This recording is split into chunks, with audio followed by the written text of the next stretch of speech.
going on? So it is the afternoon here, and you can tell the pool is dead, which I love. School started, and I basically get the place to myself, which is wonderful.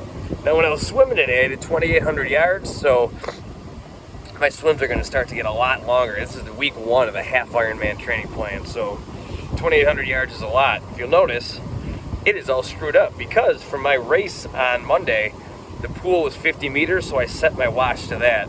So maybe a quarter of the way through the workout, I realized that I hadn't switched it back, but I was like, you know what, I'm already in it. I'm not going to waste time stopping and starting again, so that's why I screwed up. But hey, we did it. That's all that matters. It took exactly an hour to get through all that and a lot of sprint work. Now, this is your tip of the day, speaking of sprint work.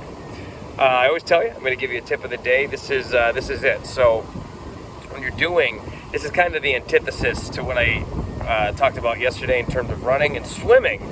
A lot of people, that's their weakest sport, including myself. And you basically, a lot of people are just like, you know what, I'm just going to try to get through the swim.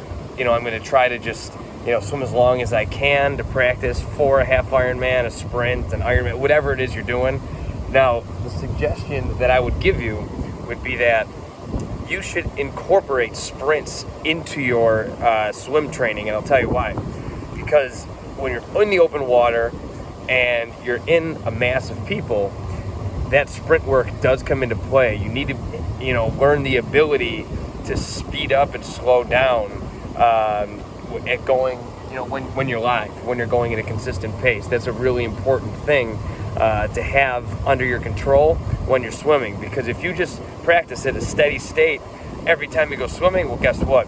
The race is not like that, and then you start to panic, and once your heart rate starts to get out of control, you start to get a shallow breath, could lead to a panic attack, and then you're getting pulled from the water and you're not even finishing the swim, let alone the race. So that's my tip of the day. Work on sprint work in the pool. Today I did a lot of that, and I'm going to continue, obviously, to do that as well.